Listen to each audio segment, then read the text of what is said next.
d'Israël, il y a un homme. Un, pas deux, un. C'est beau. Ah, il y en avait des prophètes, il y en avait un paquet des prophètes. Ah. Mais ils étaient faux. Ils étaient faux. Et pourquoi ils étaient faux? Mais parce que Michi, il a expliqué aussi pourquoi il va aller à la mort. Il explique pourquoi il va mourir. Il dit, mais parce que il y a un esprit de mensonge qui est entré dans la bouche des faux prophètes. Et les faux prophètes, ils criaient, monte en Galade, mais oui, tu vas gagner. Et le sacrificateur, il vient, il a frappé Michée. Il le frappe. Et tout le monde dit, oh là là, vous vous rendez compte, ça, le sacrificateur, il a parlé au nom de l'Éternel. Oh là là, c'est énorme.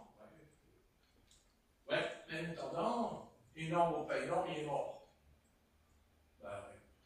Parce que vous voyez, vous savez, il y a une chose que, non.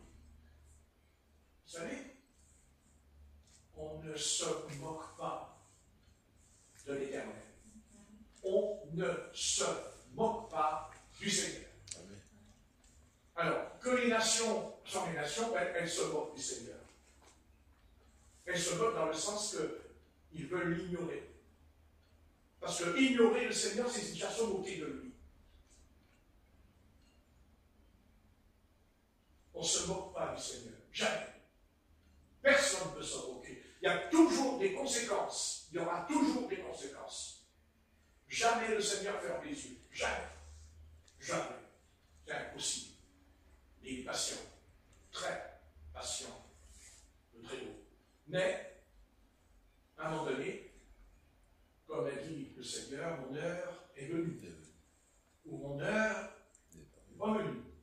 Donc, ce qui se passe, vous savez, mais ne vous inquiétez pas.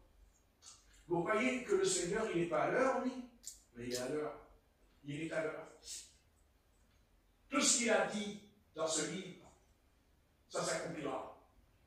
La seule différence qu'il y a entre lui et nous, c'est que pour lui, 1000 ans, c'est un jour, et un jour, c'est 1000 ans pour lui. Pour nous, 1000 ans, vous vous rendez compte? Et pour lui, c'est un jour. Hein? Donc, quand demain, il dit, vous allez passer un mauvais quart d'heure, les gens disent, oh là là, ça va m'arriver ce soir. Non. Ben non. Non, puisque 1000 ans, c'est un jour, et un jour, c'est 1000 ans. Mais, ce qu'il a dit arrivera. Arrivera. Tout ce qui est en train d'arriver, c'est dans Matthieu 24. C'est dans Luc 21. Il n'y a rien, Dieu n'a rien caché aux hommes. Dieu, il a dévoilé son plan, il a dévoilé les choses, il leur a parlé. Il a fait pire que ça. Il a montré dans la Bible que quand ça ne va pas, il envoie la pommade. Eh oui. Et la première fois qu'il a envoyé la pommade, ça va être Noé. Ont-ils compris? Non. Dans sa propre famille, il y en a un qui était dans le péché, disons. Après avoir subi le déluge, la destruction de l'humanité, il y en a un qui est dans le péché. Et quel péché? Ah, quel péché! Ils vont se dire, ils reviennent dessus. Et regardez son père qui était nu. Ah, c'est bizarre ça. Nu. Pourquoi nu? Pourquoi il faut qu'il voie que son père est nu? Et même s'il l'a vu, il aurait pu le cacher, comme il a fait ses deux frères, qui ont pris une couverture, ils l'ont couvert et ils ont marché en reculant. Pas moi, leur père était nu. Mais pourquoi ça? Pourquoi après le déluge? Pourquoi après que je vais le chauffage là? Seigneur, je sais.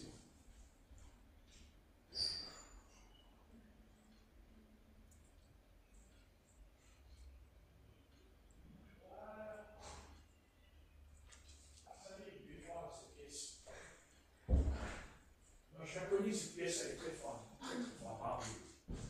Ici, c'est l'hiver, c'est insupportable.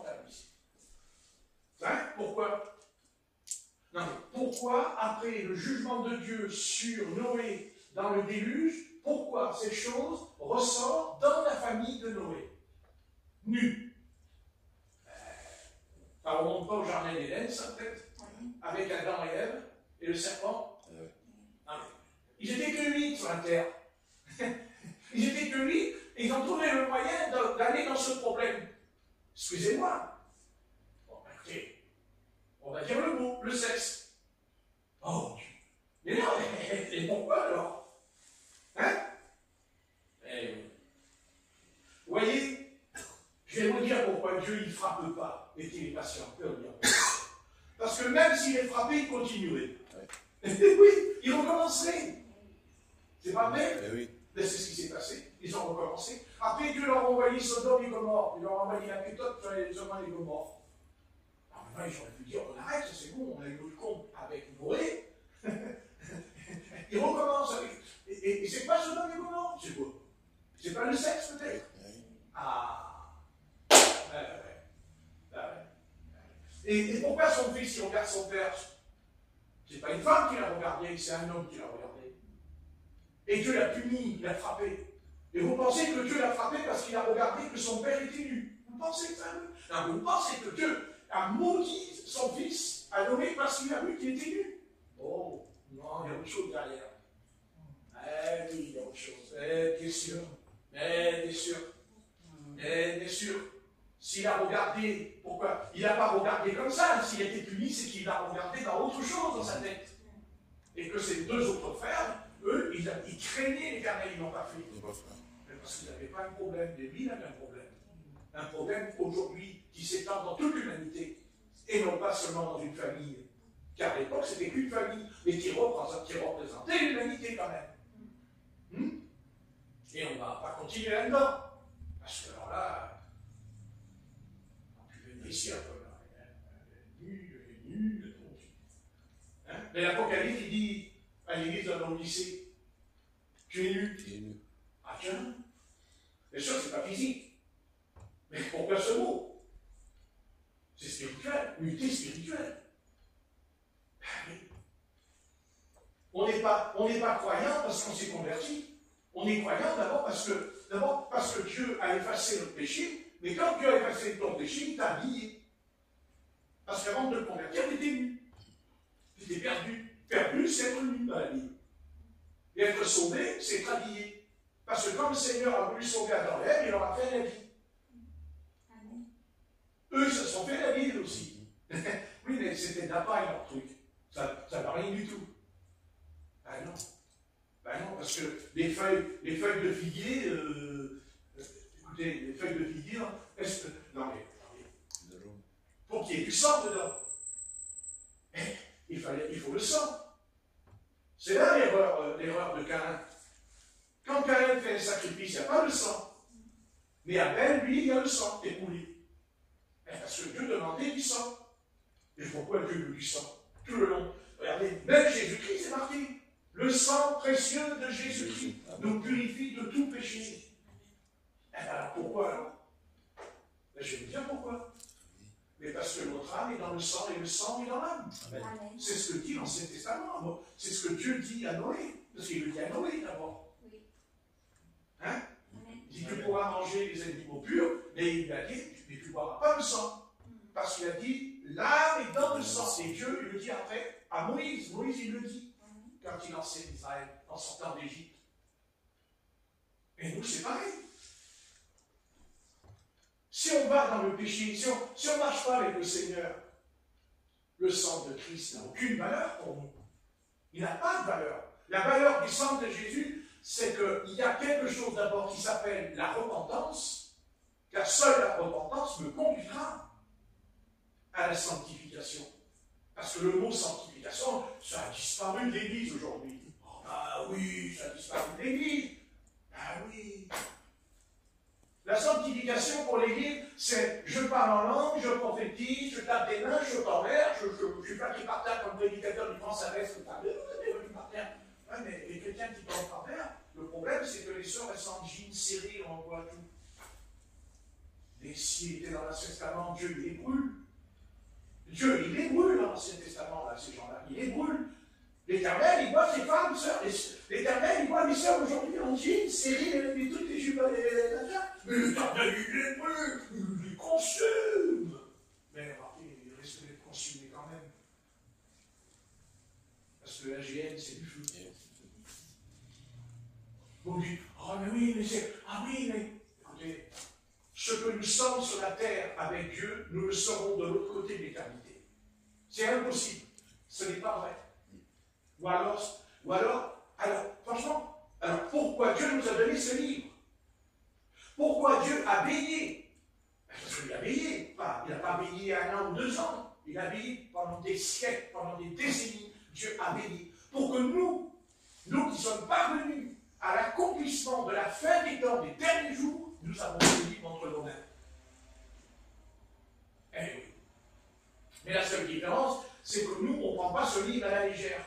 Quand l'apôtre Paul dit que les sœurs doivent avoir des cheveux longs quand elles prophétisent, parce que les anges sont au-dessus de sa tête, et que toutes les sœurs dans les églises, elles ont les cheveux coupés comme des hommes, elles vont arriver là-haut et dire, oh, alléluia, alléluia, alléluia, alléluia, le royaume de Seigneur, Seigneur, Seigneur, Seigneur,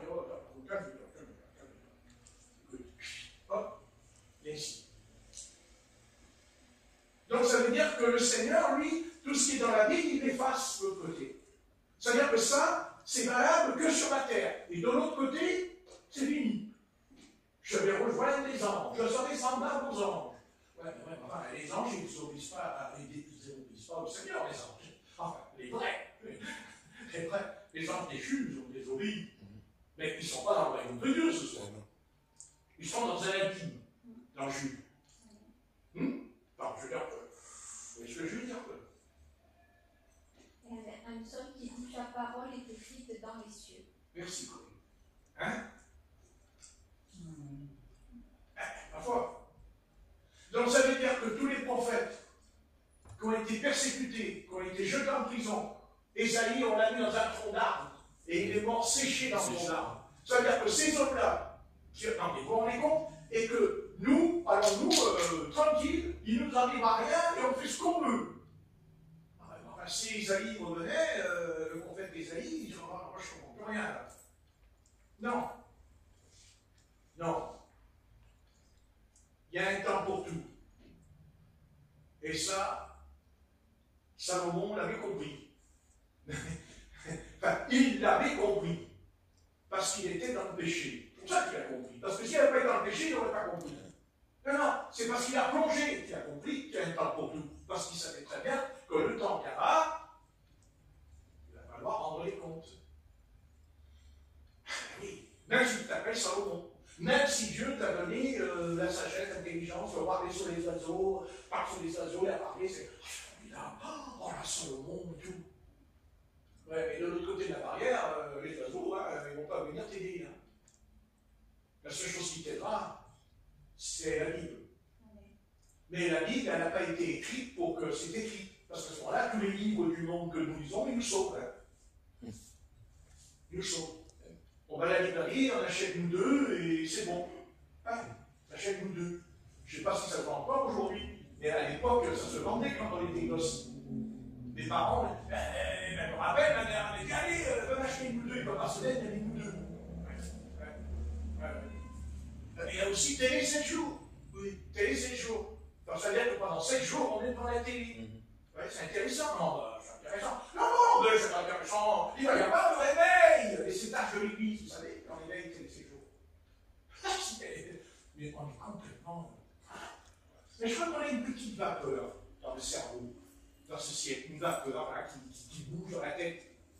Ouais. Mais la vapeur, c'est pas du feu. Ah, c'est pas du feu.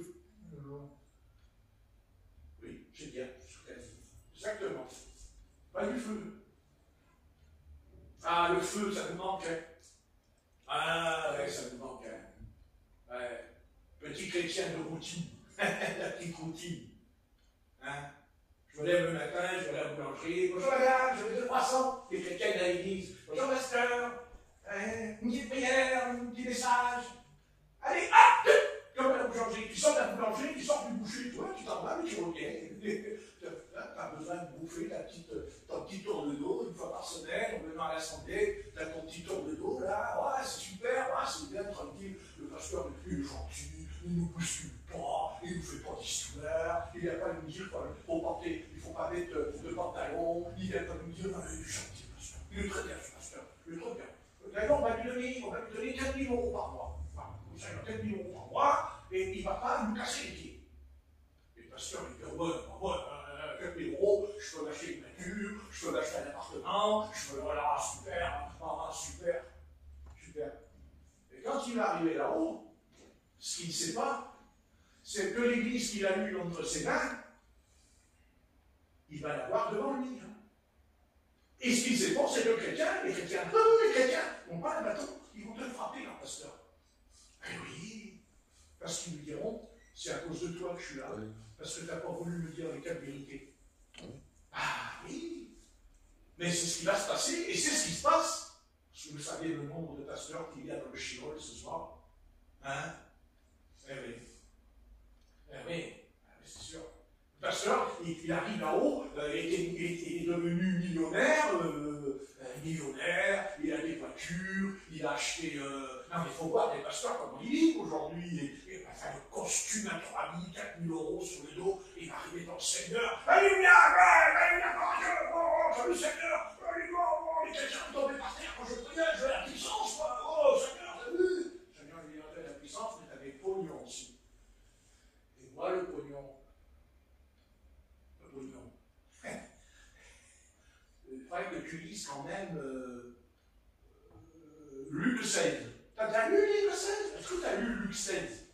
Tu connais Oh oui, oui, je connais, j'ai péché dessus. Mais ça ne me concerne pas. C'est pour moi. C'est pour moi. Moi, je ne suis pas...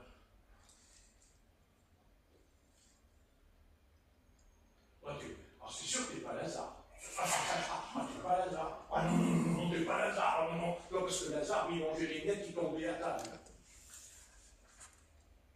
Les pasteurs qui ont des belles voitures, là, des 4x4 et tout, des belles voitures, vous n'avez pas vu sur YouTube. Ah, non. Et en fait, les chrétiens, ils ne mangent pas toujours très bien. Vendent ta voiture et commencent à donner à manger à ceux qui n'en ont pas dans l'assemblée. Qu'est-ce que vous en pensez, ça? Oui. Ah non, mais lui, il va rentrer dans le royaume de Dieu, vous savez, il va arriver dans la porte du royaume de Dieu avec sa voiture toute moderne, payée cher, tu vois. Le Seigneur, il va lui dire, mais avec quoi tu l'as acheté, ta voiture? Puisque tu ne travaillais pas. Puisque l'apôtre Paul, il dit, je travaillais de mes mains. Il a dit qu'il a pris l'argent que de l'église d'Éphèse. C'est lui qui le dit. Alors comment tu fais? Comment tu as fait? Vous voyez, je pourrais...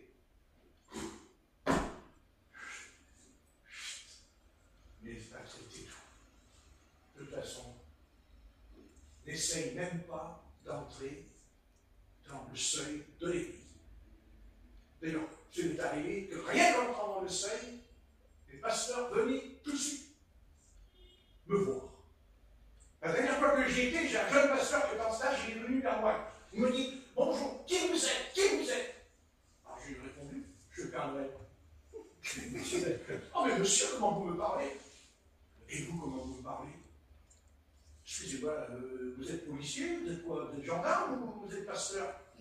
Posez-moi la question si je vais bien. Posez-moi la question si le culte vous a fait plaisir. Si vous avez aimé la prédication. Voilà, mais ne dis pas... Après, il dit, mais vous venez d'où? Non, je dis, mais écoutez, ça arrive pas là maintenant, ça suffit. Hein. Voilà. Vous voyez, dès que j'arrive, c'est tout. Parce qu'ils font ça pour pas que je revienne. Oui, pour pas que je revienne. Ils ont peur. Ils ont peur. Ils ont peur de quoi? De ce que je viens de vous prêcher, de ce que je viens de vous dire. Parce que dans le tas, il y aura peut-être des chrétiens qui vont m'écouter aussi. Non, mais attendez, sur 500 personnes, il y en aura peut-être un ou deux. Qu'importe, il y en a déjà un ou deux, c'est déjà pas mal. Qui sort de Babylone. Vous connaissez Babylone? Babylone. Hein? Babylone. Babylone, c'est l'église. Oh, c'est l'église.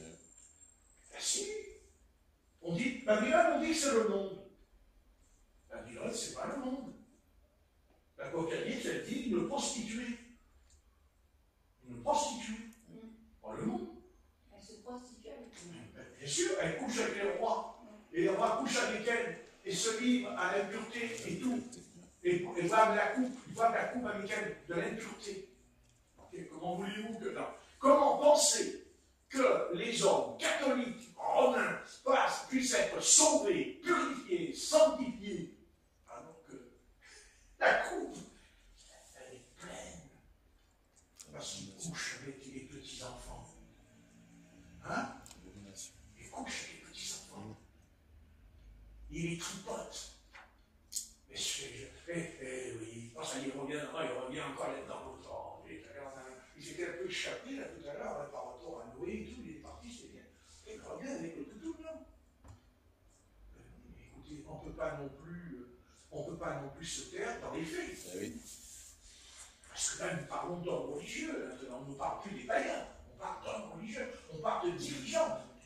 Qu'importe que ce soit un prêtre ou un pasteur, il faut qu'il fasse attention. On prêtre ou pas, ou pasteur, il doit faire attention. Pourquoi? Parce que s'il est un homme religieux, c'est que s'il est un homme religieux, ça veut dire qu'il s'est dirigé vers Dieu pour le servir. C'est pour ça qu'il est prêtre. C'est pour exercer la prêtrise. C'est-à-dire, la prêtrise, c'est que, comme le dit l'apôtre Jean, c'est le Christ qui l'a dit. Il a dit, à qui vous retiendrez les péchés, ils seront retenus. Ça aussi, c'est écrit. Oui. Il dit que c'est les apôtres qui le font. C'est pas moi qui l'invente. Voilà. Je n'ai pas dit qu'il faut confesser ses péchés aux hommes, c'est pas la question. Mais normalement, d'après la Bible, quand on a un ministère apostolique, le pécheur vient. Oui, il y a des choses que. Pourquoi? Parce qu'il y a les démons. Parce qu'il y a les démons. Et quand un pécheur se repent, il peut très bien avoir envie de changer, il ne peut pas. Parce qu'il est possédé, possédé. Et il a besoin d'une délivrance. Donc c'est là qu'intervient le ministère apostolique. Et de toute façon, les apôtres avaient le pouvoir de retenir, c'est écrit. Et d'ailleurs, ils l'ont fait. En tout cas, ils l'ont fait avec Simon le magicien. Hein? Ils l'ont fait avec Ananias et Saphira.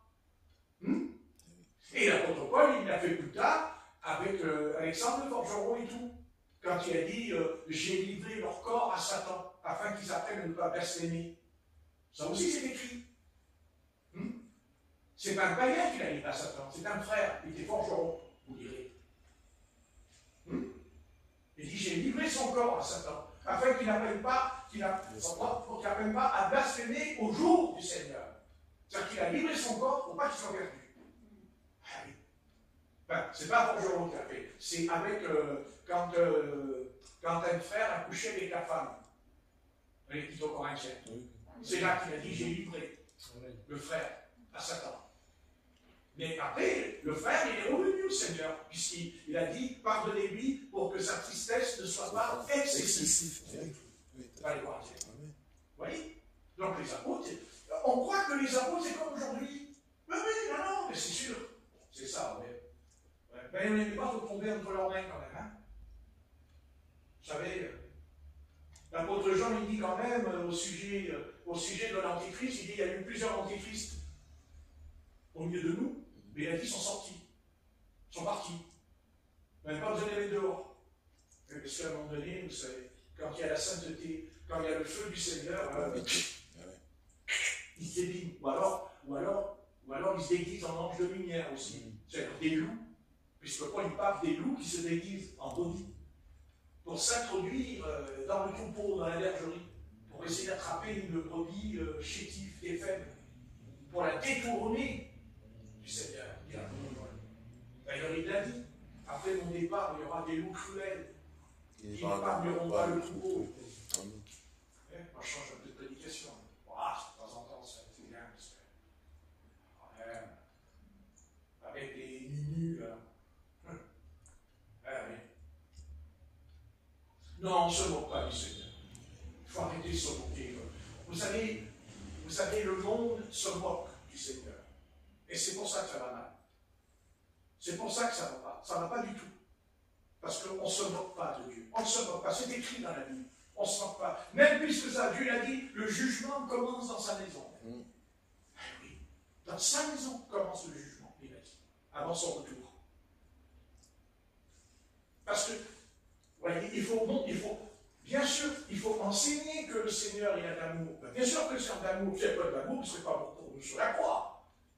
Attendez, il était sans péché, il va mourir sur le calvaire, il a pris notre péché sur le dos, il était sans péché. Si ce n'est pas l'amour, c'est quoi?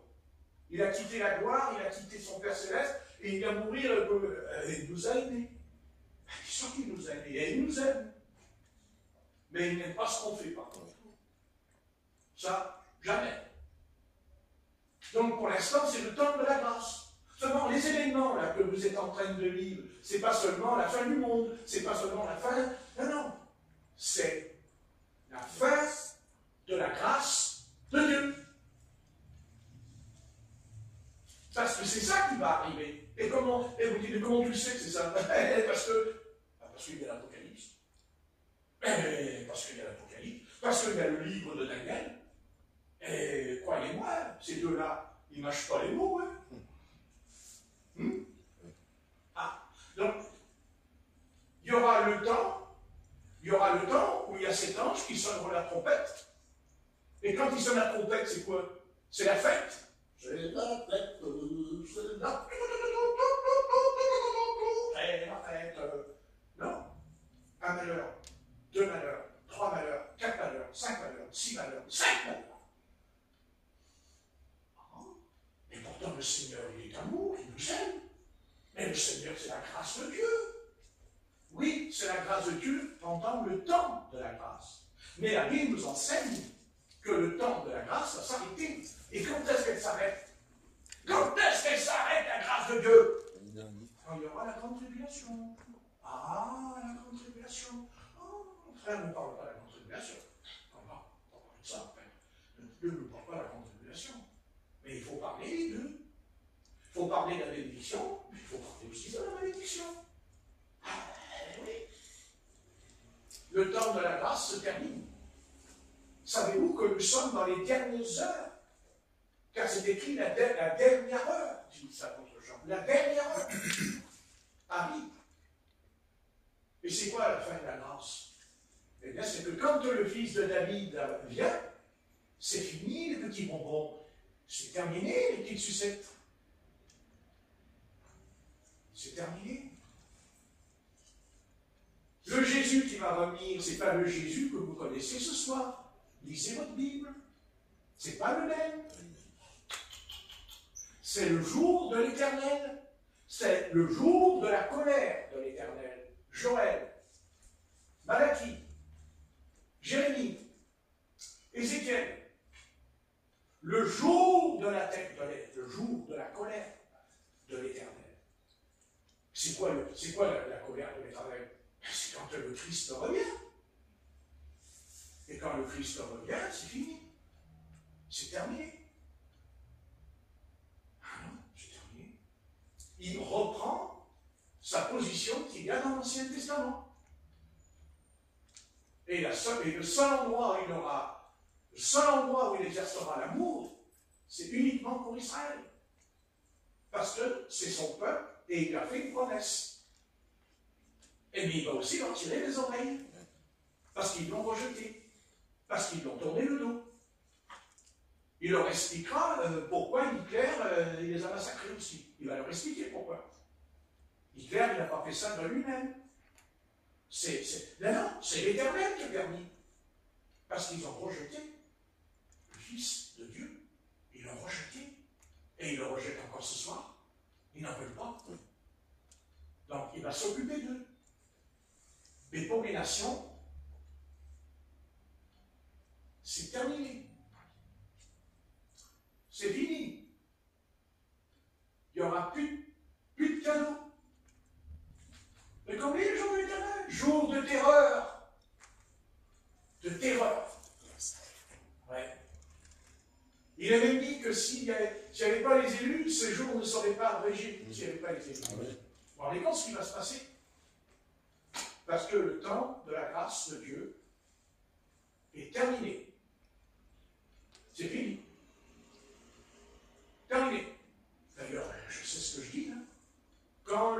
dernier pécheur sera entré, la porte de la grâce se ferme, nous dit l'apôtre Paul. Attendez, pourquoi il dit quand le dernier pécheur sera entré? Ça veut dire que c'est fini. J'aimerais bien que le dernier, il arrive, moi. Le dernier pécheur. Enfin, tâchons de ne pas l'être, nous, ce soir, le dernier pécheur. J'espère. Ce serait dramatique. Parce que le jour du salut, c'est pas dans 8 jours, hein, c'est pas dans 1 mois. C'est quand tu entends. Toi qui entends, ma voix, n'endurcis pas ton cœur au jour de la révolte. Qu'est-ce qui a perdu? Qu'est-ce qui a perdu? Vous savez, le peuple d'Israël, quand il a rejeté Jésus en tant que Messie, vous croyez qu'il l'a rejeté parce qu'il a vu Jésus? Non, non. Ils l'ont rejeté le jour où ils sont sortis d'Égypte. Il avait déjà tourné le dos. Et le processus de la rébellion a commencé dans le désert du Sinaï. Et qui a mis en place ça? Le souverain sacrificateur Aaron, qui a fait le veau d'or. Il n'avait pas besoin de Moïse pour s'opposer au peuple d'Israël. Parce que c'était son frère. Et il était souverain sacrificateur. Et il a fait le veau d'or. Ils lui ont dit, fais-nous un Dieu qui marche devant nous. Et il a accepté. Et c'est là, c'est à cet endroit précis, que Dieu avait déjà déterminé que ce peuple se rebellerait contre lui. Et c'est ce qui s'est passé dans l'histoire d'Israël. C'est obligé qu'ils allaient chuter. Parce que Moïse a fait quelque chose qui démontrait qu'ils n'allaient jamais obéir. C'est quand il a jeté les 2 tables de la loi par terre. Quand il jette les 10 commandements par terre. Eh oui. C'est là. C'est à ce moment-là.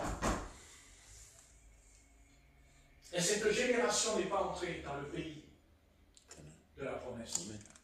Et Moïse lui-même n'est pas entré. Ni Aaron, puisqu'Aaron n'est pas entré non plus. Puisque c'est Abiathar qui l'a remplacé. Parce qu'Aaron quitte le sacrificateur, pas quand il meurt, avant qu'il meure. Il a enlevé le vêtement, Moïse. Parce qu'il n'était plus, ça n'allait plus. Il n'a même pas été capable, quand le prophète Balaam a fait introduire les filles de Moab dans le camp d'Israël, d'y coucher ensemble, et que c'est Phiné qui a pris une lance et qui a transpercé dans la tente. Et du coup, le Seigneur, il a béni. Il n'y en a aucun qui a pris la lance pour transpercer ces deux-là. Mais c'était Aaron qui aurait dû le faire. Mais il ne l'a pas fait. Vous savez, le plus grand malheur qui peut nous arriver, vous savez ce que c'est? C'est quand on est léger, quand on est souple. Voilà. Et je pense qu'on est très léger aujourd'hui avec Dieu. Et d'ailleurs, on rejoint un peu ce qui s'est passé sur le mur, n'est-ce pas, à Babylone, avec Belshazzar, le fils de Nebuchadnezzar, quand la main est écrite sur le mur. Tu as été compté, tu as été pesé, et tu as été trouvé léger. À votre avis. Mais on n'a pas besoin que Dieu nous l'écrive sur le mur, hein? C'est écrit là. Et si on veut être honnête, essayons de comparer notre vie spirituelle par rapport à ce qui est écrit dans le Nouveau Testament. Rien que dans le Nouveau Testament déjà, vous vous rendez compte? Dans les 4 évangiles. Je ne parle pas après des épîtres, parce que là, on ne fait pas le poids. Alors vous dites, on ne va pas y arriver. Si, on peut y arriver. Et je vais vous dire comment on fait. Mais vous savez comment on fait? Vous savez, quand on est malade, qu'est-ce qu'on fait? On se soigne. On se soigne. Mais quand on se soigne, on met pas du plâtre sur la plaie. Hein. Non, il ne faut pas mettre du plâtre. Il ne faut pas essayer là, de mettre un bandeau et puis c'est bon, hein, ça y est, je t'ai soigné. Non, il faut aller au fond. Il faut aller au fond de la plaie. Parce qu'il peut y avoir du pus à l'intérieur. Ça peut s'infecter. Mais il y a longtemps que l'Église, même si vous savez, l'Église du XXe siècle, mais qu'est-ce qu'elle peut être infectée, cette Église? Mais vous ne pouvez même pas vous imaginer mais si vous saviez ce que l'Éternel, mais s'il n'y avait pas le sang du Seigneur Jésus ce soir, mais ils seraient tous morts ce soir dans les églises. Dieu il les aurait pulvérisés déjà. Mais oui, lisez votre Bible. Mais lisez l'Ancien Testament. Mais oui. Ah, vous me dites, heureusement que je ne suis pas dans l'Ancien Testament. Hein. Ah oui, mais vous savez, c'est pas une bonne chose de penser ça. Parce que si on pense ça, ben, on ne va jamais changer non plus. On va continuer dans le même chemin, hein, comme eux. C'est écrit. L'apôtre Paul, il donnait les Corinthiens, je ne sais pas combien, il y en a combien qui sont tombés dans le désert. Ils sont morts. Ils sont morts. Hein? Ça aussi, c'est écrit. L'apôtre Paul. Et puis, vous savez, il y a un passage dans la Bible quand même qui devrait nous mettre la puce à l'oreille. Toi qui dors, réveille-toi. Donc, vous voyez, on peut se poser la question, est-ce que je dors ou est-ce que je ne dors pas spirituellement? Est-ce que je ne suis pas en train de dormir? Je ne suis pas mort, mais je suis déjà mort. Parce que quand il n'y a plus la vie de l'Esprit, quand il n'y a plus la vie du Saint-Esprit en nous, on est mort. Hein? Pourquoi on a la vie? Parce qu'on a reçu l'Esprit. Mais quel esprit? L'Esprit du monde? Non. L'Esprit de Dieu. L'Esprit de Dieu ne donne pas la mort, il donne la vie. Pas la mort. Celui qui donne la mort, d'abord, c'est le péché. Puisque le salaire du péché, c'est la mort. Ah oui. Non, mais c'est quoi le péché? Parce qu'en fait, c'est quoi le péché? Le péché, c'est l'incrédulité. C'est le doute. C'est l'incrédulité. Si le peuple de Dieu n'obéit pas, le peuple du Nouveau Testament, parce que, attendez, le peuple, l'Église, c'est le peuple du Nouveau Testament. Mais quand je dis Nouveau Testament, je dis de la Nouvelle Alliance.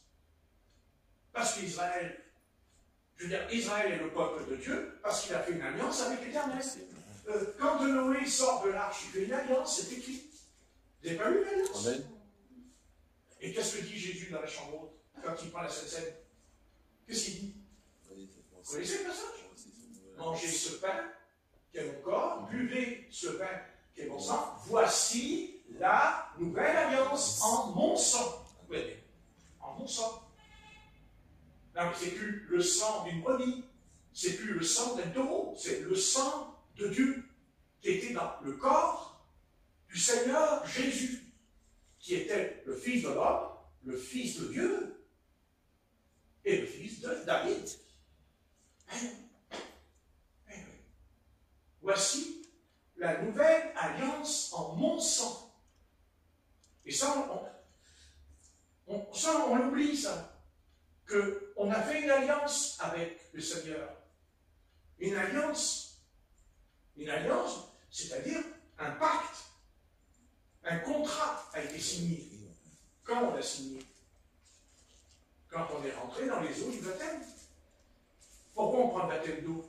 Pour rentrer dans le corps. On rentre dans le corps de Christ quand on prend le baptême d'eau. À quoi ça sert de prendre le baptême d'eau? C'est un bain, on prend un bain et puis c'est fini.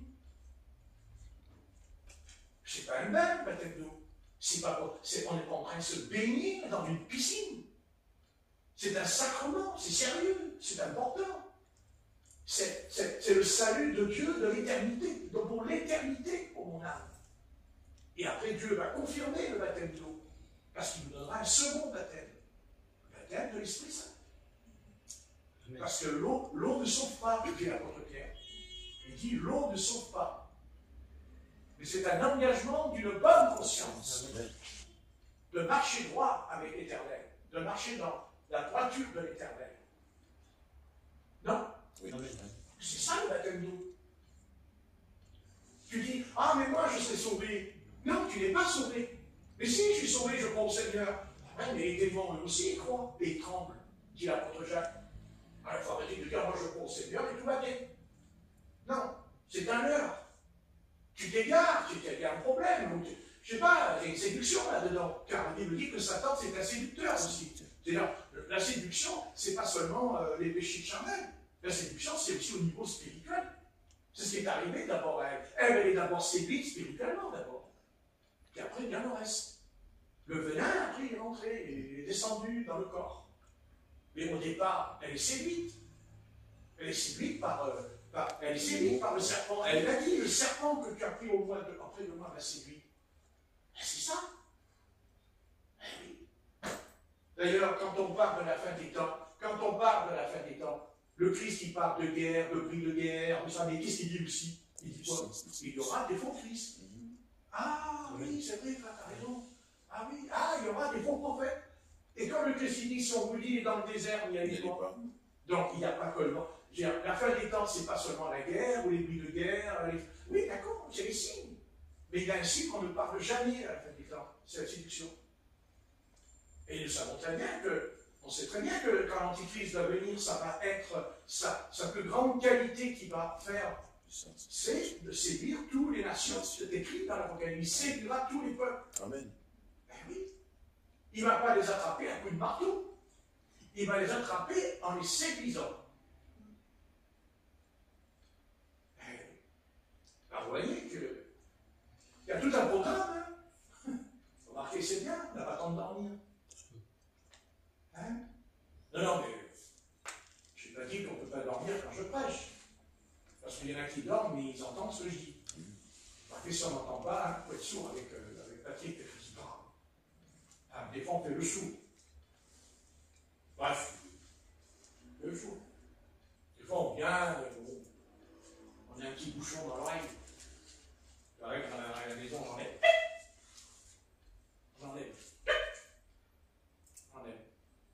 Alors, on peut écouter la télé, là.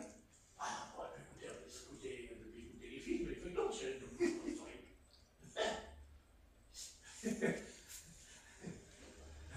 Eh oui, je sais, ça fait rire, mais vous savez, il y a de la lumière dans ce que je dis, là. Une petite bougie qui s'allume, là, ce soir, hein, dans notre petite tête.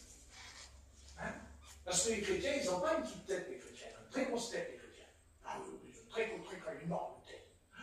Ils ont même deux têtes, les chrétiens. Ils ont une tête chrétienne et une tête païenne. Quand ils marchent, ils ont deux têtes. Une tête qui regarde le monde, et puis il y a l'autre tête qui regarde quand même le Seigneur. Bonjour Seigneur, je suis là. Attends une minute. Attends, Seigneur. Oh, je marche avec le Seigneur. Oh, je suis avec toi. Oh, mon Jésus. Oh, je t'aime. Et après, il y a le monde. Le monde, tu sais. Il y a le monde. Il faut qu'on l'admette un peu quand même. Il y a un peu le monde quand même. Un peu. Je ne peux pas faire autrement que dire un peu, parce que moi, je ne suis pas trop net non plus. Non. Je suis pressé. D'accord, pendule. Mais qu'est-ce qui fait mal au peuple de Dieu? C'est pas le monde, peut-être. Alors, il nous aime, le monde. Qu'est-ce qu'il nous aime, le monde? Mais qu'est-ce qu'il nous aime? Ouais, il nous aime. Surtout quand on prie, il nous aime. Quand on jeûne, il dit, oh là là, qu'est-ce qu'on les aime? Oh là là. Quand il prie, quand il jeûne, qu'est-ce qu'on sent bien dans notre vie? Ouais. Croyez-moi que si vous priez avec l'esprit, vous vous sentir mal. Ah oui. Parce que l'adversaire, il va les tourmenter quand vous priez. Pour pas qu'ils soient sauvés. Ça aussi, il faudrait un petit peu y penser. Hein? Enfin bon. Qu'est-ce qu'il faut faire? La balle est dans ton camp. Mais je t'avertis quand même. Non, mais je t'avertis quand même. Le jour de l'Éternel arrive. Et peut-être qu'il est plus proche que tu ne pourrais le penser ce soir. Mais le jour où il y aura le jour de l'Éternel, tu ne pourras pas venir à l'Éternel. Tu ne reviendras pas à l'Éternel. Personne ne viendra à l'Éternel le jour de l'Éternel. Parce que c'est la colère de Dieu qui descend sur la terre. Eh oui, mais c'est écrit. Le jour de l'Éternel. Même le climat, dit-on. Le jour de glace et de froid.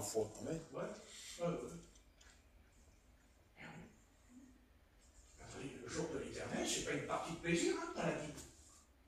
Il dit que c'est un jour de terreur. Il dit, je punirai, dans Ésaïe, il dit, Ésaïe 13, il dit, je punirai le monde pour sa malice. Je punirai le monde pour sa malice. Le châtiment va venir, hein?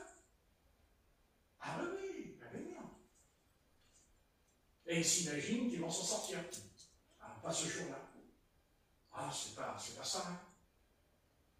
Pas ça du tout, hein?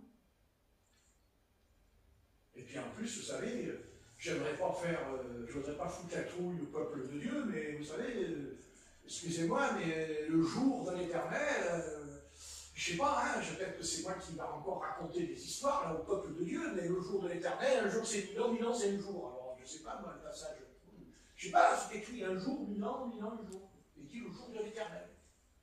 J'espère qu'on ne va pas s'envoyer 1000 ans de terreur, comme il y a eu 2000 ans. 2000 ans de jour de la grâce de Dieu. Attention. Alors, peut-être que c'est moi qui imagine des choses, mais je ne sais pas. L'autre Pierre, il dit un jour c'est 1000 ans c'est un jour. Il a dit ce qu'il a dit. Et il dit le jour de l'Éternel, le jour de l'Éternel, sera un jour de terreur. Et nous savons très bien que, vous savez très bien que l'humanité a été conçue par des histoires de 1000 ans.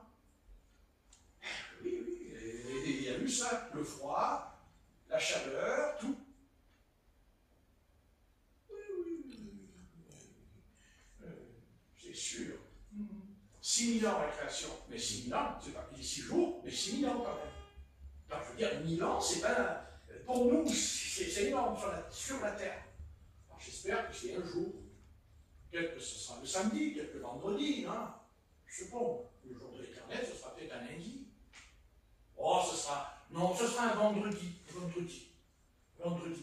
saint, pareil. On appelle ça vendredi saint. C'est vendredi, hein. Vendredi, puis samedi, c'est fini, il n'y aura plus rien. C'est intéressant, hein, ça, la phrase. Donc, je veux dire, le jour de l'Éternel, c'est le vendredi, ou ce sera le mardi, le lundi, la colère de Dieu pendant 24 heures. Et après, c'est fini, le Seigneur, c'est gentil, mignon, il est tout beau, c'est fini. Attention. Attention à ce que je vous dis. Il y aura des surprises. Il y a beaucoup de surprises dans la Bible. Et il y a aussi beaucoup d'interprétations. Dans la Bible. On interprète beaucoup. Mais moi je cite, un jour c'est 1000 ans, c'est un jour. C'est ce que dit l'apôtre Pierre. Et la Bible dit le jour de l'Éternel. Donc soit c'est 24 heures, où il y aura le malheur là, pendant 24 heures, mais je n'y crois pas. Moi, je n'y crois pas. Franchement, je n'y crois pas. Remarquez, il y a un autre passage aussi qui vous fait réfléchir. En 1 heure est venu ton jugement. Mais 1 heure. Quand l'apôtre Jean, il parle de ça, l'apôtre Jean, de l'heure. Il dit, la dernière heure est venue. C'est qu'à lire. La dernière heure est venue, dit l'apôtre Jean. Oui, mais attendez, quand l'apôtre Jean a dit ça, si ce soir il revient, elle n'est pas arrivée la dernière heure encore. Ben non, ça fait 2 jours, 2000 ans. Là aussi, la dernière heure. Et quand l'apôtre Paul il prêche le retour du Seigneur et qu'on va être enlevé, et 2000 ans après, on est enlevé. On est enlevé. Ah, vous voyez? Il va falloir être très prudent. La seule chose qu'il faut faire, je vais vous dire ce qu'il faut faire. Il faut demeurer dans la repentance tous les jours et se laisser purifier par le Seigneur et avoir une vie de consécration, de prière équilibrée tous les jours. Et puis, le reste, c'est Dieu qui s'en occupera. Amen. Eh oui. Parce qu'il y en a eu des interprétations, l'épouse. Hein? On en a un, il nous a dit en 1967, ça y est, c'est fini, on est enlevé, dis donc. Ouais, en 1967, c'est fini. Bah oui, mais d'accord, mais en 2024, c'est ça. On est toujours là. On est toujours là. L'apôtre Paul, quand il revient, il va voir les gens, c'est l'apôtre Paul. Vous imaginez que les apôtres, ils reviennent, on est toujours là. Alors qu'ils disent quoi? Eux, ils disaient qu'ils allaient être enlevés, vous n'avez qu'à dire.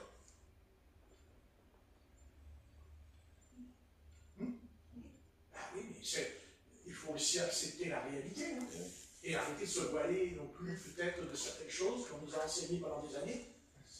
Parce qu'à un moment donné, vous savez, la chose qu'il faut accepter, c'est la réalité. Et la Bible, elle est faite de faits réels, et non pas de contes de faits. Pas de contes de faits, mais de réalité. Et il y aura un enlèvement, puisque c'est écrit. Je n'ai pas dit qu'il n'y aura pas d'enlèvement, puisque d'abord je contredis la Bible qui dit qu'il n'y a pas d'enlèvement. Mais il n'est pas dit quand. Et je crois même que c'est ce que le Seigneur a dit à ses disciples. Vous ne connaissez ni le jour et ni l'heure. Même lui, il a dit qu'il se peut. Oui. Il dit le Père seul connaît le jour et l'heure. Et pourquoi? Parce que si Dieu avait fixé le jour et l'heure, on ne serait pas sauvé ce soir. On serait perdu. Si le Seigneur avait tenu compte de ce qu'il a dit, à la lettre, on n'est pas sauvé ce soir. Et non. Et pourquoi? Pourquoi le Seigneur a dit, pourquoi il dit, vous ne connaissez ni le jour et ni l'heure? Parce que s'il l'avait fait,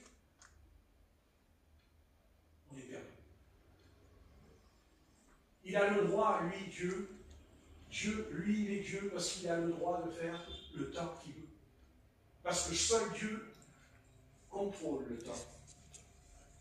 Mais pas l'humanité, pas les hommes.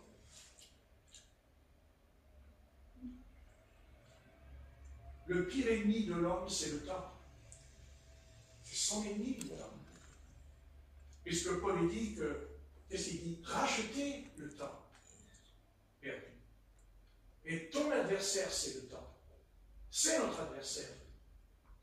D'ailleurs, à cause du péché, parce qu'on vieillit. Parce que s'il n'y avait pas le péché, on ne vieillirait pas. Il est dit que Noé avait 500 ans quand il a eu son fils. 500 ans. Vous voyez, vous, que un enfant, on a 500 ans. Alors déjà, quand on a 70, on est clopito, hein? Mais on a la réponse. Le salaire du péché, c'est la mort. Ah, voilà la réponse. Si, c'est une réponse biblique. Ça, c'est biblique ce que je suis en train de vous dire. Et heureux que Dieu n'a pas tenu compte du jour. Ça ne veut pas dire qu'il ne sait pas, mais il fixera le jour quand lui il voudra. Parce qu'il nous connaît. Mais parce qu'il nous connaît. Mais parce que Dieu connaît l'homme. D'abord parce qu'il l'a créé déjà pour commencer. Et surtout parce qu'il est très déçu. Parce que s'il y a une chose qui... Vous savez, s'il y a une chose qui déçoit Dieu dans l'univers, c'est bien l'homme. C'est l'homme, oui. Ah, si, si. Et je suis le premier, moi, à le reconnaître dans moi-même. Moi-même, je le reconnais. Ça, c'est pour réveiller ceux qui sont là. C'est la cloche de l'église. Oh, ouais, les poumons, normal. Heureusement qu'il ne l'a pas fait, à votre avis. Maintenant, pour terminer, parce qu'il faut que je termine, autrement, là, bon, ça va, je suis protégé, je vais pas prendre des pruneaux, mais pas ce sont des pruneaux. Donc, ça donne des diarrhées aussi. Donc, je vais dire par là, heureusement qu'il n'a pas fixé. Mais n'abuse pas de la patience. Tu as encore la possibilité de prendre la décision. Tu as encore la possibilité. Mais fais attention, parce que peut-être que le jour de l'éternel, il peut commencer dans une heure. Il peut commencer ce soir, il peut commencer demain. Pourquoi? Parce que nous savons quand est-ce que le jour de l'éternel arrive. Parce que nous savons, nous. Mais si on savait tellement, pourquoi on n'est pas prêt alors? Pourquoi on n'est pas prêt? Parce qu'on est prêt peut-être? Vous pensez qu'on est prêt à être enlevé? Vous pensez qu'on est prêt à monter dans les nuées? Il faudrait déjà être prêt comme Philippe, qui a été enlevé et qui a voyagé 50 km dans l'air. L'avons-nous vécu? Et sommes-nous capables de le vivre? Et même, pourrions-nous supporter une telle chose? Vous vous rendez compte? Est-ce que vous croyez qu'on peut supporter comme ça les choses de Dieu? Vous croyez-vous que comme ça, tu décolles, tu t'en vas, puis paf, atterris là-bas, je ne sais pas où, à 50 km là-bas? Mais vous vous rendez compte, la psychologie de l'homme, non mais Philippe, psychologiquement, le gars, il est dans le char et il se retrouve à 50 km. D'un coup, il part. Et on a, excusez-moi, et on a à peine la foi pour la guérison. Parce qu'après tout, pour être enlevé, faudrait-il déjà qu'on croit en la guérison? Non, mais je veux dire. Non, vous pensez que... Et pourtant, qu'est-ce qu'il dit, Marc, au chapitre 15? Voici les miracles qui accompagneront ceux qui auront cru. Ok, ben oui. Alors vous dites, ouais, mais alors, Franck-Patrick, ça va, arrête, je ne vais plus dormir, moi. Ben tant mieux, c'est bien que tu ne dors plus. Parce que si tu ne dors plus, c'est que tu es réveillé. Si tu ne dors plus, ça veut dire que tu commences à réfléchir, à te poser des questions. Parce que si tu continues à dormir et que le Seigneur revient, c'est que tu es une vierge folle. Tu n'es pas une vierge sage. Parce que l'histoire du Christ à la fin, c'est bien Matthieu 25. Après avoir dit tout ce qui va arriver dans Matthieu 24, après il y a Matthieu 25. Il y avait 10 vierges, 5 folles, 5 sages, elles prirent de l'huile, elles préparaient de l'huile, elles partirent, elles reviennent, bah, la porte est fermée, disons. On ne parle pas des païens, là, on ne parle pas du salut des païens, là. On parle de l'épouse qui n'a pas été enlevée. Ça ne veut pas dire que ce n'est pas l'épouse. Ceux qui vont rester, il n'est pas dit que ce n'est pas l'épouse, puisqu'on les voit venir dans la grande tribulation, dans l'Apocalypse chapitre 7. Amen. Ah, vous voyez que c'est quand même l'épouse du Seigneur. Vous voyez? Mais si, ça décalé dans l'Apocalypse 7. Amen. D'où vient cette foule? Elle vient de la grande tribulation. Donc, ils sont sauvés, ils vont ressusciter aussi. Seulement, ils ne ressuscitent pas en premier. Et c'est là, justement, où j'en reviens au temps. Tout est une question de temps. Tout est une question d'heure. Tout est une question de minutes. Car il est dit, en un clin d'œil, en un instant, notre corps sera changé. Ah! Là, il n'est pas dit en une heure, là, par contre. Il n'est pas dit en un jour, là. Il dit en un clin d'œil. Ça veut dire que sur les bancs on sera surpris. Non? Oui. Et c'est trop tard. C'est trop tard. Essaye de bien comprendre. Parce que, comprends bien, le jour de l'Éternel arrive. Et le Seigneur est tellement bon qu'il nous a donné les signes. Dans Matthieu 24. Il nous a donné, il dit, voici les signes.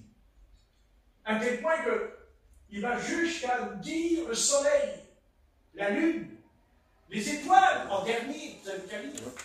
C'est-à-dire que, vous vous rendez compte, Dieu ira jusqu'au bout pour essayer, pour que nous puissions nous approcher de lui, pour qu'on puisse, s'examiner, se repentir, mais pas que de se repentir, d'obéir à ses injonctions, parce qu'il a nullement l'intention de voir notre âme perdue. Il va tout faire pour la sauver. Ah, ben c'est sûr.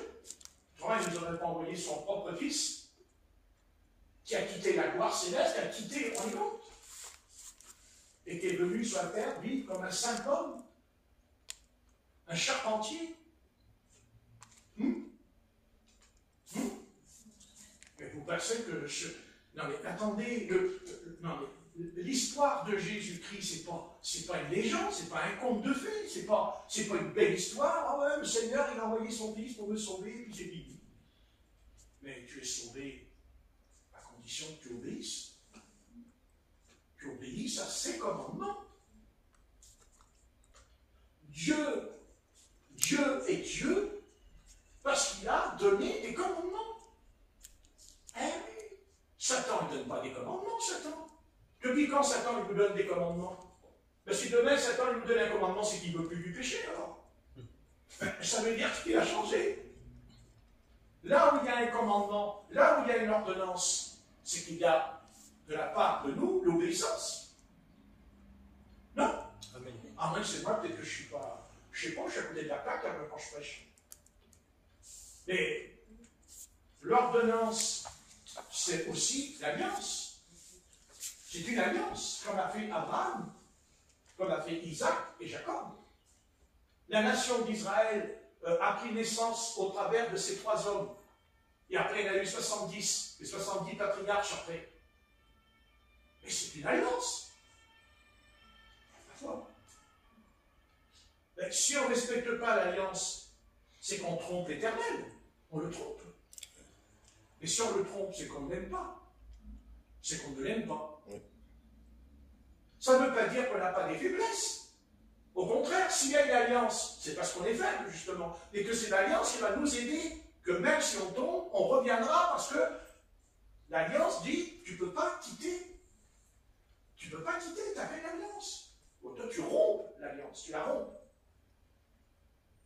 Et c'est pour ça qu'Israël est puni ce soir. Elle est punie. Bien sûr qu'ils sont punis. S'ils ne sont pas punis, mais ils sont punis rien que par cette phrase. L'Éternel dit à Israël, tu seras la tête et non la queue. Mais si tu tombes dans le péché, tu seras la queue et non la tête. Est-ce que vous imaginez que ce peuple si petit est appelé à être la tête des nations? Ils auraient dû être la tête. D'ailleurs, s'ils avaient été la tête, il n'y aurait pas tous les malheurs qui sont venus sur la terre. Attendez, pourquoi Dieu a choisi Israël? Pourquoi? Mais pour rendre témoignage que Dieu est vivant. Quand Élisée, devant le fleuve du Jourdain, il dit, où est le Dieu d'Israël? Où est le Dieu d'Élie? Et Dieu lui répond, il frappe le Jourdain avec le manteau. Et le Jourdain échoue. Comme il s'est ouvert avec Josué. Comme la mer Rouge est ouverte avec Moïse, avec son bateau. Ah ouais. Non? Oui. Et comme le fait Jésus sur le lac. Quand il y a la tempête, silence. Et tais-toi. Ok. Pas compliqué. Pas compliqué. C'est nous qui sommes compliqués. Et pourquoi on est compliqué? Je vais vous le dire pourquoi. Parce qu'il y a un passage que David a dit dans sa prière. Et il l'a dit. Et ça, il l'a dit. Et nous, on devrait le faire tous les jours quand on prie, mais on ne le fait pas. Quand on se lève le matin, on doit prier le Seigneur. Et on doit lui dire cette phrase. Éternel, dispose mon cœur. Dispose. C'est quoi être disposé? Quand on allume la télé, c'est qu'on est disposé. Non? Attendez, si on regarde la télé, c'est qu'on est disposé à regarder le film. C'est une disposition, oui ou pas? Oui. Et pourtant, il y a certains films. Pourquoi on ne les regarde pas? Parce qu'on n'est pas disposé. Parce qu'il n'y a pas d'intérêt, ça ne nous intéresse pas. C'est pareil avec le Christ, c'est pareil. Donc reconnaissons que nous ne sommes pas toujours disposés. Ce qui fait que nous ne sommes pas non plus disponibles entre les mains du Seigneur pour le servir, pour faire sa volonté. Donc, prions, on prie et on dit, Seigneur, dispose mon cœur. Amen. Parce que j'ai pas envie. Et le Seigneur dit, mais je sais que tu n'as pas envie. D'abord, si tu avais envie, tu n'aurais pas besoin de moi. Tu te débrouilles. Tout seul, puisque tu es capable. Mais le Seigneur n'a jamais dit qu'on était capable.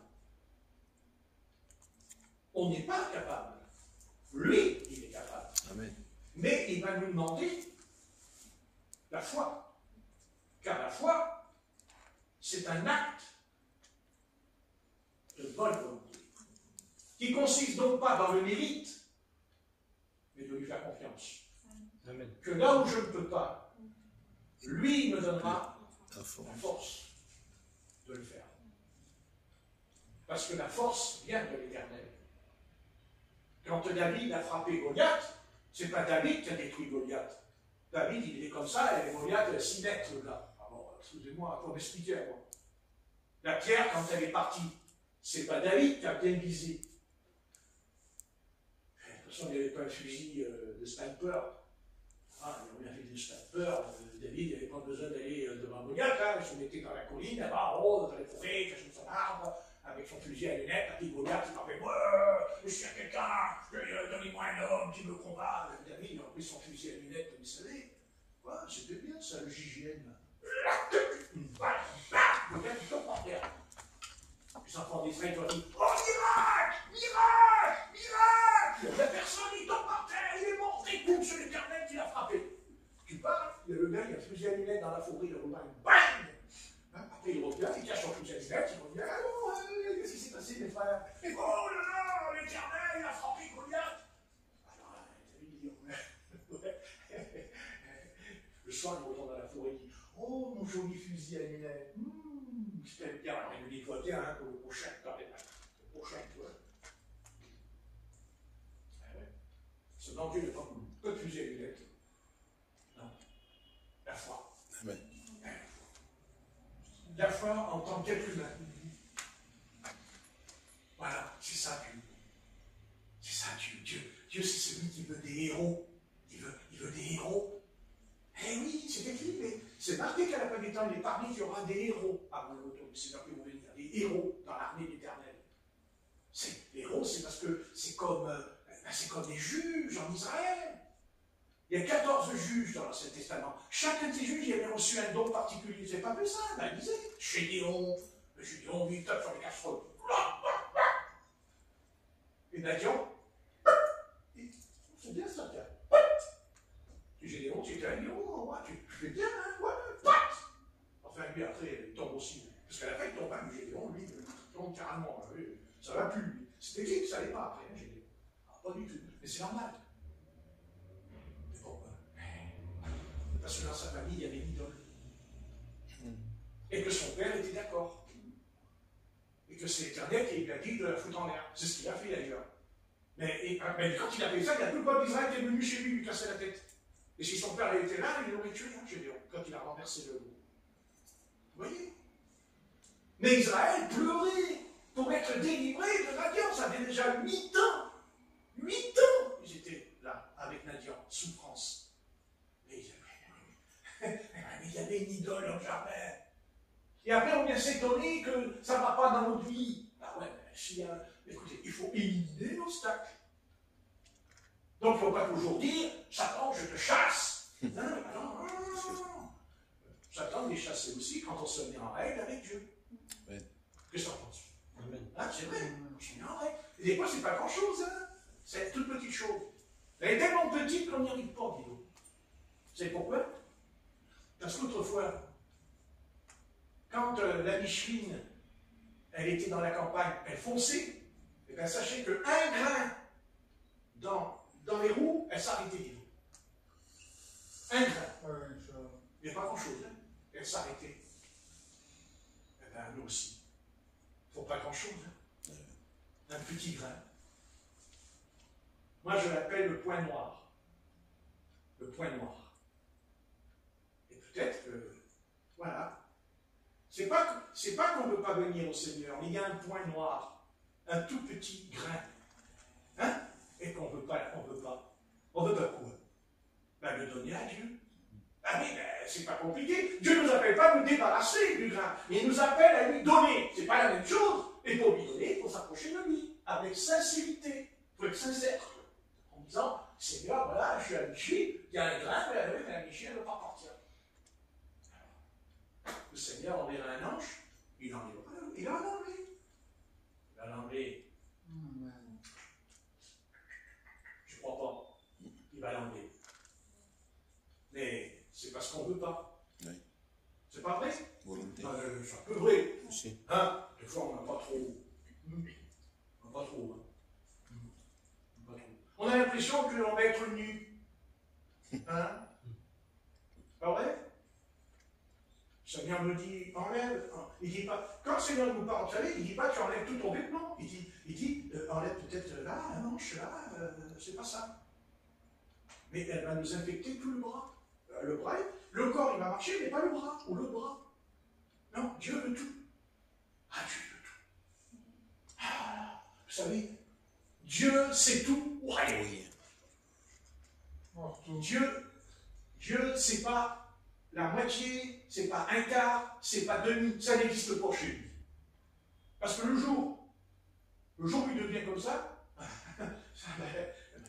il fait comme ça.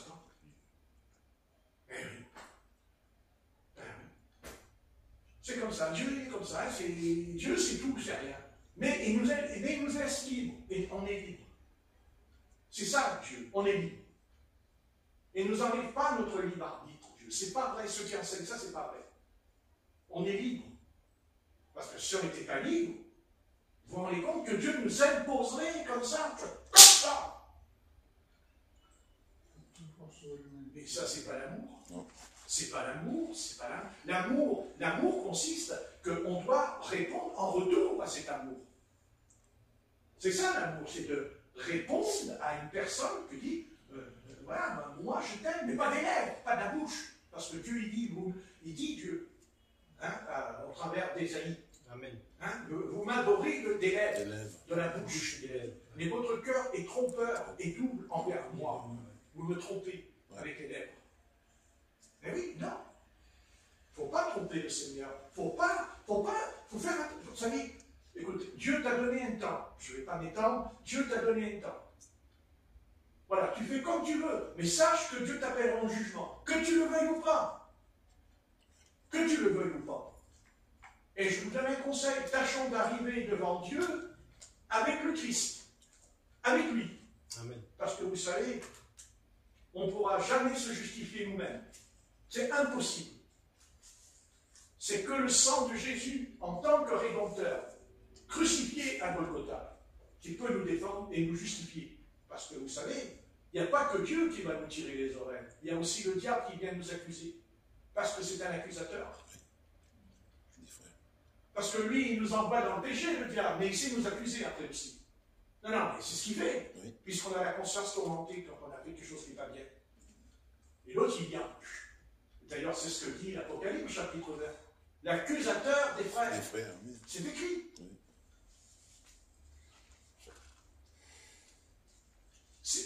Comment on sait que notre péché il a été effacé? Et on le sait, c'est pourquoi? Parce que le ministère de Jésus-Christ, en tant que prophète, sacrificateur, roi, c'est qu'il nous a enlevé la culpabilité. C'est pas ça qui vous arrive? Amen. Écoutez, c'est ce qui vous arrive le jour que vous avez dit « je donne mon cœur à Dieu ». Vous avez pu être culpabilisé. Mais quand vous faites quelque chose qui n'est pas la gloire de Dieu, cette culpabilité, elle revient. Elle revient pire qu'avant. Parce que Satan, lui, il appuie encore plus sur la plaie en nous. Parce que Satan, il nous pousse à transgresser la loi, il nous pousse à pécher. Mais une fois qu'on est tombé, qu'est-ce qu'il fait? Il prend sa main, il enfonce la main dans la plaie, il appuie dessus. Ah, tu ne peux plus revenir. C'est fini, t'es foutu, t'es condamné, mais tu vois bien, tu ne peux pas. Laisse tomber, ça ne sert à rien. C'est ça. Ça ruse. Parce qu'il est rusé, hein. S'il n'était pas rusé, il ne serait pas serpent. S'il est serpent, c'est qu'il est rusé, justement. Mais par contre, il est prudent. Ce que nous ne sommes pas. Parce que si on va dans le péché, c'est qu'on n'est pas prudent, justement. C'est qu'on n'est pas prudent. Parce que le péché, c'est la mort. Donc si on sait qu'on va mourir et qu'on le fait quand même, c'est qu'on n'a pas été prudent. C'est qu'on a été distrait. C'est qu'on n'était pas dans le coup. Mais des fois, il arrive que quand même le Seigneur permet, il peut permettre qu'on se casse la figure. Pourquoi? Et parce qu'on est orgueilleux. Oui, parce qu'il y a beaucoup d'orgueil en nous. Oui. Et que pour guérir un orgueilleux, c'est quoi? Comment on guérit un orgueilleux? En le foutant par terre. En le mettant KO. Et s'il est sincère, eh ben, il fera comme cet homme qui a dit au Seigneur, je suis un homme pécheur. Je ne suis pas digne de toi. C'est pas comme le pharisien, moi je jeûne 3 fois par semaine, je donne la dîme, oh là là, ça allez, sors de ma présence, tu ne m'intéresses pas. Moi je ne suis pas intéressé par ceux qui se croient justifiés, ça ne m'intéresse pas. Parce que c'est moi qui justifie, c'est pas toi. Toi tu ne peux pas te justifier. Tu ne peux pas, de toute façon tu es perdu, que tu le veuilles ou non, tu es perdu. Moi je suis perdu? Non, je ne suis pas perdu, moi. Je n'ai pas tué, je n'ai pas volé, je n'ai pas menti, moi j'ai rien fait de mal, non, moi je vais aller au paradis. Et puis j'aime les pauvres. Ah oui, ah bah oui, le restaurant du cœur. Ah oui. Oui, enfin celui qui appelle le restaurant du cœur, il était dans le péché jusqu'au bout quand même. À tel point même qu'il en a perdu la vie, parce qu'on peut raconter ce qu'on veut, mais s'il est mort, c'est que Dieu l'a repris. Et si Dieu l'a repris, c'est que ça n'allait pas. Parce que quelqu'un qui fait vraiment le bien, le Seigneur n'a pas l'enlevé. Parce qu'il fait le bien. Pourquoi voulez-vous que Dieu le reprenne puisqu'il fait le bien? Ça n'a pas de sens. Ça n'a pas de sens. Donc on peut faire le bien tant qu'on veut. Le bien, on le fait par la grâce de Dieu. Amen. Voilà. Quand on commence à enlever la grâce de Dieu, on est déjà dans l'erreur. Ouais. Parce que ôter la grâce de Dieu, c'est déjà tomber dans l'orgueil. Et une fois qu'on est tombé dans l'orgueil, vous savez, je vais vous dire quelque chose. Un homme, il peut tomber dans l'adultère, il peut tomber dans la débauche. c'est mal, c'est le péché. C'est le péché, il n'y a pas de problème. Mais souvent, ce pécheur-là viendra au Seigneur. Mais l'orgueil, alors là, c'est plus compliqué. Oui. Car l'orgueilleux, lui, il dit, moi, j'ai pas de péché. Non. Moi, je suis impeccable. Parce que moi, je chôme. Parce que moi, je prie. Mais son état,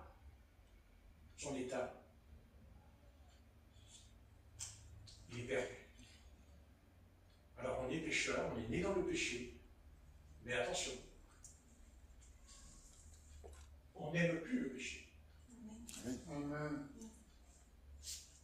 Non, on ne peut pas. Mais on ne peut pas. On peut tomber, mais on ne peut pas rester par terre. Parce qu'on est un enfant de Dieu, et qu'on se relève, et qu'on dit non, c'est pas possible. Je dirais même, c'est pas vivable. C'est pas possible. C'est impossible. Impossible. Ou alors, on est un ange déchu. Hein? Un ange déchu. Ouais. Les anges, ils sont déchus.